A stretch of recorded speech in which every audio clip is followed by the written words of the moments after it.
tepuk tangan, tepuk tangan. Gitu berdiri. Gitu berdiri. Dia kan nggak mau ini, nggak mau sama Cici aja berdiri. Ya.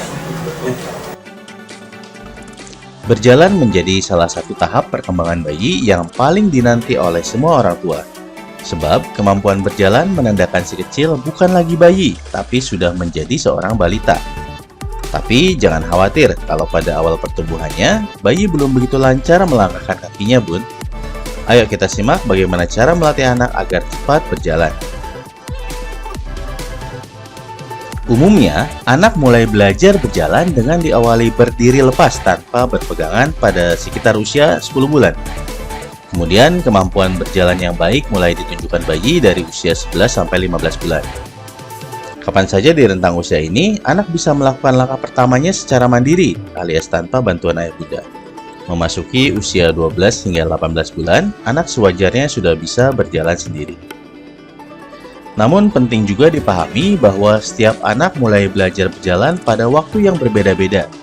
Ada anak yang lebih cepat mulai berjalan atau lebih lambat daripada waktu pada umumnya. Sebagian anak sudah lancar berjalan pada usia 14 bulan, dan ada yang lancar berjalan baru saat usianya menginjak 17 bulan. Umumnya ketika anak sudah siap untuk belajar berjalan, ia akan menunjukkan tanda-tanda seperti memiliki keinginan untuk berdiri, sering berjalan sambil berpegangan pada benda yang ada di sekelilingnya seperti perabot rumah, mencoba melangkahkan kakinya, berusaha berdiri sendiri dengan berpegangan. Proses belajar berjalan adalah momen luar biasa baik bagi si kecil sendiri maupun orang tua yang menjadi saksi langkah pertamanya. Terlebih, kemampuan berjalan juga menandakan keterampilan motorik kasarnya mengalami perkembangan dengan baik. Berikut adalah beberapa cara melatih anak agar cepat jalan yang dapat bunda dan ayah terapkan di rumah ketika si kecil sudah siap. 1. Bantu anak berdiri. Salah satu cara melatih agar anak cepat jalan adalah dengan membantunya berdiri tegak. Bunda bisa membiasakan si kecil berdiri tanpa goyah, serta terbiasa bangun atau bangkit berdiri dari duduk dengan lancar, juga untuk bisa duduk dari berdiri tanpa terjungkal. Caranya, posisikan tubuh bunda berlutut berhadapan dengan si kecil, kemudian rentangkan tangan bunda dan pegang kedua tangannya. Bantu anak untuk berdiri tegak dan menjijakkan kedua telapak kakinya dengan mantap tanpa bantuan selama beberapa detik. Bunda juga bisa membantu si kecil untuk duduk saat ia sedang dalam posisi berbaring terlentang dengan menariknya dengan kedua tangan bunda lalu mendudukkannya. Saat si kecil ingin kembali duduk, ajari ia bagaimana menekuk lutut untuk kembali ke posisi duduk. Menekuk lutut akan membantu si kecil berpindah posisi dengan aman dan terhindar dari risiko terpeleset atau jatuh saat ia mulai bisa belajar berjalan. Bila anak jatuh duduk, tidak masalah kok bun. Tetap beri semangat dan puji kesuksesannya, motivasi si kecil untuk mau bangkit sendiri. Bunda bisa mengatakan, ayo dek berdiri lagi, 1, 2, 3. Atau bunda bisa menyerukan semangat seperti, ayo bangun yuk, berdiri sama bunda. Bila tahap ini sudah dilewati dan anak mau mencoba melangkah sendiri, maka ia siap untuk berjalan dengan berpegangan pada kedua tangan bunda dan ayah. Setelah berlatih berjalan, anak mungkin masih perlu bantuan bunda untuk duduk kembali. Jadi, bunda bisa membantunya dengan menopang badan si kecil saat ia sedang menekuk lututnya supaya ia bisa kembali duduk tanpa terjungkal. 2. Bantu anak berjalan merambat. Cara agar anak cepat jalan berikutnya adalah bantu anak berjalan merambat. Bunda bisa berdirikan si kecil di salah satu sudut tempat tidurnya yang sudah dilapisi pelindung. Ajarkan ia berpegangan pada pinggiran tempat tidur, meja atau sofa, lalu biarkan dia berjalan menyusurinya. Selalu siap siaga berdiri di dekatnya untuk mengantisipasi anak terantuk atau jatuh. Di lain waktu, bunda bisa berdiri berhadapan dengan si kecil dan pegang kedua tangannya sambil membantu si kecil berjalan ke arah bunda. 3. Biarkan anak berjalan tanpa alas kaki. Pada awal-awal masa ia belajar berjalan, bunda sebetulnya tidak perlu memakaikannya alas kaki seperti sepatu atau sandal, sampai ia cukup mahir berjalan sendiri. Jadi sebisa mungkin bebaskan si kecil bermain tanpa alas kaki untuk membantunya meningkatkan keseimbangan dan koordinasi tubuh. Dengan demikian, ia lebih bisa memantapkan langkah dan koordinasi antar kedua kakinya. 4. Latihan naik turun. Jika si kecil sudah mahir berjalan di jalan yang datar, Bunda perlu meningkatkan latihannya dengan melatih anak berjalan di bidang yang agak naik dan turun. Misalnya turunan atau tanjakan yang tidak terjal atau naik turun satu anak tangga. Bisa juga dengan melatihnya berjalan di permukaan yang tidak rata. Latihan ini dapat membantu merangsang koordinasi, keseimbangan, dan kekuatan otot kaki dan tungkainya. 5. Hindari penggunaan baby walker. Walaupun tampak aman dan efektif sebagai cara agar anak cepat jalan sendiri, penggunaan baby walker justru dapat membawa lebih banyak dampak negatif bagi si kecil loh, seperti jatuh dan cedera kepala.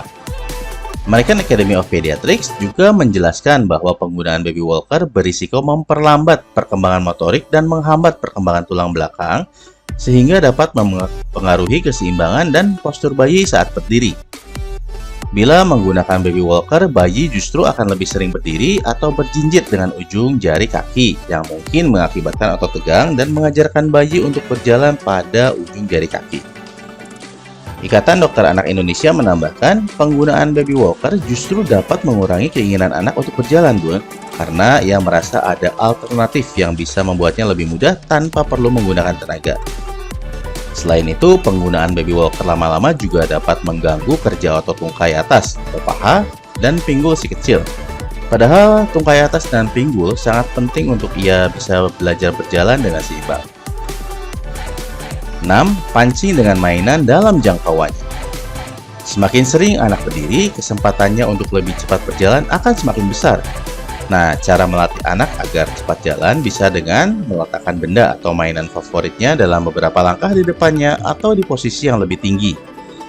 Misalnya, menaruh mainan di atas meja atau kursi untuk memancingnya agar mau berjalan mengambilnya. Bunda bisa menaruh mainannya di atas meja atau kursi. Apabila anak sudah bisa meraihnya, ambil dan coba pindahkan mainan ke jarak yang agak jauh dengan ketinggian yang sama. Dengan cara itu, anak terpaksa mencoba berjalan untuk meraih mainannya. 7. Biasakan duduk tanpa sandaran. Salah satu tanda anak siap berjalan adalah ia membutuhkan tulang belakang yang tegak. Bunda bisa melatihnya dengan membiasakan si kecil duduk tanpa sandaran. Coba dudukkan anak di lantai tanpa bersandar ke tembok. Cara ini bisa membuatnya duduk lebih tegak dan memudahkannya belajar berjalan nantinya. 8. Jangan terlalu sering menggendong si kecil. Menggendong si kecil mungkin merupakan ungkapan rasa sayang Bunda. Namun, kalau dibiarkan terus-menerus, ia akan terlalu nyaman dan malas berjalan sendiri. Untuk itu, cobalah mulai mengurangi waktu menggendong anak ya Bun. Jika ia merengek, berilah penjelasan bahwa Bunda akan menatah untuk membantunya berjalan. Apalagi menggendong bayi terlalu lama bisa membuat pertumbuhan tulang dan ototnya tidak optimal loh Bun. Maka dari itu, cara agar anak cepat jalan yang paling penting adalah mengurangi waktu menggendong si kecil. 9. Siapkan area untuk menjelajah. Pertama kali melatih anak berjalan, wajar jika Bunda sering khawatir si kecil akan terjatuh atau tersandung. Nah, supaya ia bisa belajar berjalan dengan nyaman serta orang tua juga bebas dari rasa cemas, cobalah siapkan area di rumah yang aman untuk si kecil bergerak. Misalnya, pasang karpet busa yang tidak terlalu keras dan tidak pula terlalu lunak supaya ia bisa nyaman berjalan dan tidak cedera ketika terjatuh. Singkirkan juga barang-barang yang berpotensi mengganggu ruang gerak anak seperti meja, kursi, barang pecah belah, dan kabel-kabel listrik. Bila perlu, batasi akses gerak anak dengan menutup pintu atau memberikan gerbang khusus bayi di bibir tangga jika ada. Tinggi gerbang tersebut harus melebihi tinggi badan anak agar tak bisa ia langkahi. Lindungi setiap ujung perabotan dengan karet pelindung atau rounder yang bisa Bunda beli di toko-toko furniture agar tidak membahayakan si kecil ketika mencoba merambat. 10. Latihan mendorong. Buatlah cara melatih anak berjalan terasa menyenangkan bagi si kecil Bun. Caranya, Bunda bisa menyiasatinya dengan menjadikan latihan sebagai permainan seru. Contoh, jadikanlah kursi plastik atau mainan yang dapat didorong, misalnya truk, mobil, dan gerobak yang dapat ditarik dengan tali sebagai alat latihan berjalan. Biarkan anak Bunda berlatih berjalan dengan mendorong kursi tersebut. Cara melatih anak agar cepat jalan ini ampuh menumbuhkan semangat dan keberaniannya untuk berpindah dari satu tempat ke tempat lain dengan kakinya sendiri. Namun sebaiknya Bunda tetap mengawasinya karena ada kemungkinan si kecil terjatuh, terjungkal, atau tersandung ketika sedang latihan mendorong. 11. Jangan paksa anak cepat bisa jalan. Hal yang tak kalah penting juga yaitu jangan pasang target apapun terkait kemampuan berjalan si kecil ya. Sebab setiap anak memiliki kemampuan tumbuh kembang yang berbeda. Hindari terlalu keras atau hingga membuat si kecil merasa kelelahan atau tertekan menerapkan cara melatih anak agar cepat jalan. Penting untuk Bunda ketahui bahwa setiap anak akan bertumbuh kembang dalam kecepatan dan caranya sendiri-sendiri. Akan tetapi, jika si kecil belum bisa melakukan langkah pertamanya seperti anak-anak sepantaran usianya, bisa jadi ini pertanda anak mengalami terlambat berjalan atau delayed walking.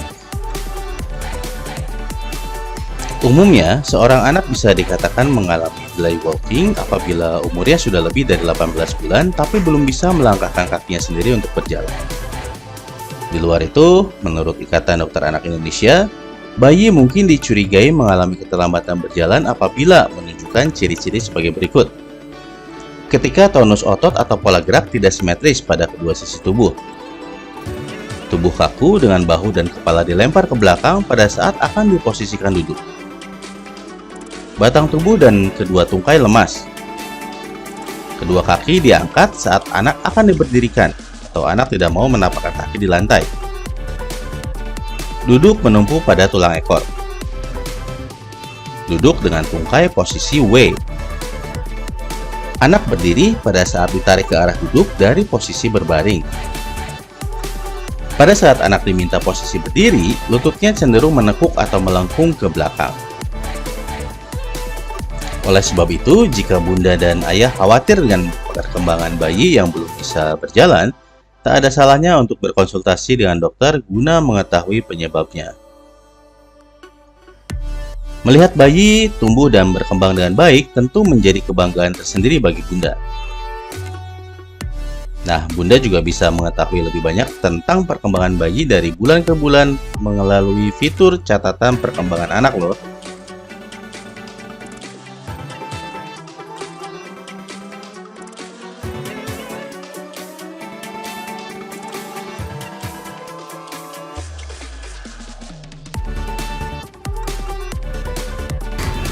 Batuk ya. Beda kan? Beda kan? Apa? Beda kan? Enak